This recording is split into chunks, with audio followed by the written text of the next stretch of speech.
Te souviens-tu de ce bruit sec quand on ferme la porte d'une berline? Ce claque ferme, élégant, qui te donnait l'impression d'être dans quelque chose de sérieux. Aujourd'hui, ce son se fait de plus en plus rare. Les berlines, ces voitures qui ont dominé les rues pendant des décennies, sont en train de disparaître. Et non, ce n'est pas une question de mode. Ce n'est pas non plus une décision prise du jour au lendemain. Ce que tu vas découvrir dans cette vidéo, c'est une histoire de transformation profonde, une industrie qui a changé de cap, une génération qui a troqué d'élégance pour la praticité, et un protagoniste qui, sans faire de bruit, est doucement poussé vers l'histoire. Pendant des décennies, il y a eu un roi incontesté dans les rues, les concessions et même dans les rêves de beaucoup, la berline. Un véhicule qui représentait l'élégance, la stabilité et, surtout, le statut. Réfléchis un instant. Qui ne se souvient pas de la classique Toyota Corolla, de la Honda Civic ou de la Volkswagen Jetta comme la voiture de rêve de la famille? Elles étaient synonymes de progrès. Mais ce règne, qui semblait inébranlable, a commencé à se fissurer sans que beaucoup ne s'en rendent compte. Pour comprendre cette histoire, il faut remonter à l'époque où les berlines n'étaient pas seulement populaires, elles étaient omniprésentes. Dans les années 90 et au début des années 2000, les berlines étaient la norme. Peu importe que tu sois un père de famille, un jeune professionnel ou un cadre supérieur, il y avait de grandes chances que ton véhicule soit une berline. Elles offraient l'équilibre parfait entre taille, efficacité, sécurité et design. Une voiture capable de t'emmener au travail en semaine et de partir en voyage le week-end sans effort. Les marques le savaient. C'est pourquoi elles investissaient des millions pour les perfectionner. La berline n'était pas seulement un véhicule, c'était une déclaration de qui tu étais et où tu allais. Mais comme pour beaucoup d'empires, le déclin a commencé de l'intérieur. Au début, c'était subtil. Les chiffres de vente ont commencé à montrer une légère baisse. Puis, les campagnes de marketing ont cessé de se concentrer sur les berlines et ont commencé à mettre en avant des voitures plus hautes, avec des enfants descendant des vélos du coffre et des chiens passant la tête par la fenêtre arrière. Le déclin de la berline n'a pas été causé par une défaillance technique ni par des scandales. C'est simplement que le monde a changé et que les berlines n'ont pas su s'adapter à temps. Mais qui leur a pris le trône? Quel type de véhicule a réussi à détrôner ce roi de la route? Dans toute histoire où un roi tombe, il y a toujours un successeur qui prend sa place. Et dans cette histoire, le trône laissé vacant par la berline a été rapidement occupé par une nouvelle figure, plus haute, plus robuste et bien plus dominante, le SUV. Mais comment un type de véhicule autrefois associé aux aventures en montagne ou aux escapadeurs des sentiers battus a-t-il fini par devenir le préféré des familles urbaines? La réponse n'est pas unique. C'est une combinaison puissante de perception, de confort et d'une stratégie marketing parfaitement exécutée. D'abord, la perception. Les SUV ont commencé à se vendre non seulement comme des véhicules utilitaires, mais aussi comme une extension du mode de vie moderne. Ils étaient spacieux, sûrs, idéaux pour ceux qui avaient des enfants, des animaux de compagnie ou qui voulaient simplement se sentir plus imposants sur la route. Et c'est là l'une des clés psychologiques les plus intéressantes de leur succès, la hauteur. Deuxièmement, le confort. Au fil des années, les SUV ont évolué. Ils ont cessé d'être rustiques et grossiers pour commencer à offrir des finitions luxueuses, des technologies avancées et une conduite bien plus douce. Certains surpassent même les berlines en qualité de conduite et en confort intérieur. Et enfin, le coup de maître, le marketing. Les marques automobiles ont compris qu'il ne s'agissait plus seulement de vendre des voitures, mais de vendre des expériences. Et les SUV étaient la toile parfaite pour construire ce récit. Une famille heureuse chargeant des valises pour un voyage sur la route, un jeune couple installant son vélo sur le porte-vélo arrière ou une femme d'affaires moderne arrivant à une réunion dans son SUV hybride, silencieux et sophistiqué. C'est ainsi que des modèles comme le Toyota RAV4, le Honda CR-V, le Ford Escape ou le Mazda CX-5 ont commencé à remplacer, un à un, les berlines qui dominaient auparavant ces segments. Même les marques de luxe ont tenté leur chance. Porsche, qui avait juré pendant des décennies de ne jamais fabriquer de SUV, a lancé la Cayenne, qui est devenue son modèle le plus vendu. Bentley, Rolls-Royce, Lamborghini, tous ont fini par céder. Aujourd'hui, leurs SUV dépassent en vente leurs voitures de sport ou leurs limousines traditionnelles. Et tandis que les SUV gagnaient en popularité, les berlines souffraient en silence. Ford, par exemple, a annoncé en 2018 qu'il arrêterait de fabriquer presque toutes ses voitures particulières en Amérique du Nord, y compris la Focus, la Fusion et la Fiesta. Seule la Mustang a survécu, et plus en tant qu'icône que pour sa rentabilité. Parce qu'un SUV génère plus de profit par unité vendue. Il a des coûts de production similaires, mais se vend beaucoup plus cher. Pour les marques, c'était une décision purement mathématique. Si tu peux gagner plus avec moins d'efforts, pourquoi continuer à miser sur un format qui ne fait plus rêver? Et ainsi, sans que les consommateurs ne s'en rendent vraiment compte, le SUV est devenu le nouveau roi de la route. Ce n'était plus une option, c'était devenu la norme. Les consommateurs ont été les premiers à tourner le dos à la berline, mais ce sont les chiffres sur les bureaux des dirigeants qui lui ont porté le coup de grâce. D'abord, la pénurie de semi-conducteurs. À partir de 2020, le monde a connu une tempête parfaite. La pandémie a stoppé les usines, bouleversé les chaînes d'approvisionnement et déclenché une crise mondiale des microprocesseurs. Et voici un point important, chaque véhicule moderne a besoin de centaines de ces puces, même les plus basiques.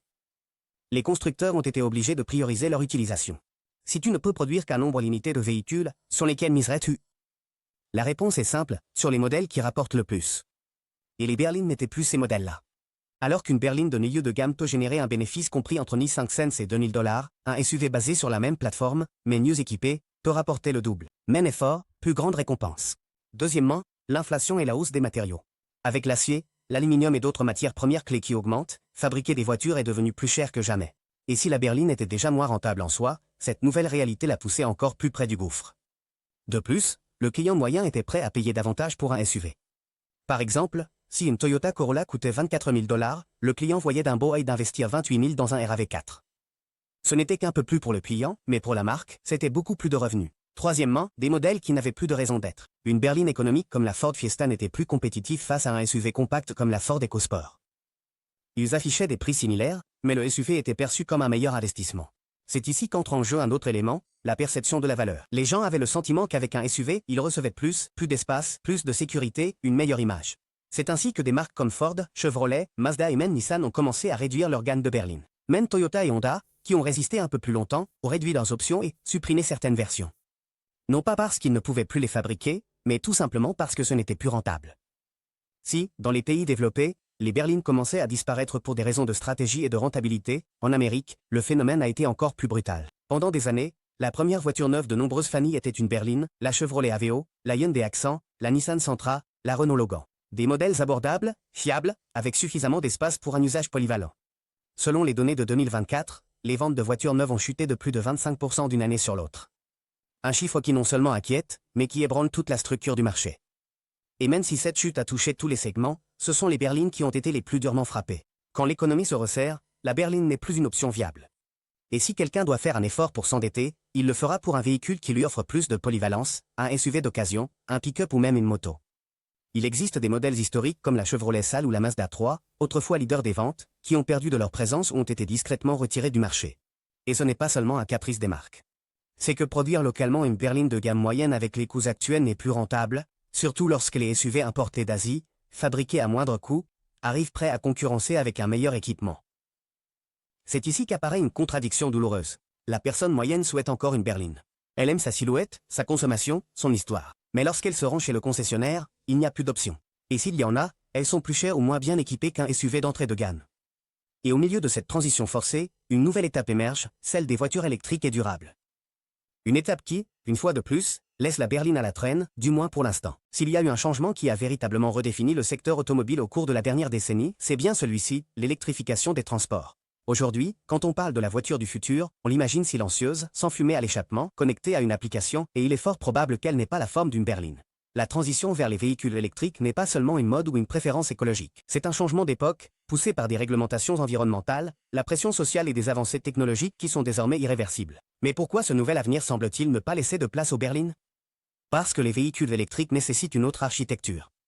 Si tu regardes les modèles électriques les plus populaires du marché, tu verras que presque tous sont une carrosserie de type SUV, Tesla Model Y, Hyundai Ioniq 5, Ford Mustang Mach-E, DY Atto 3, Kia EV6. Tous suivent cette même tendance, plus haut, plus polyvalent, plus urbain, car la durabilité est aussi devenue une question d'image.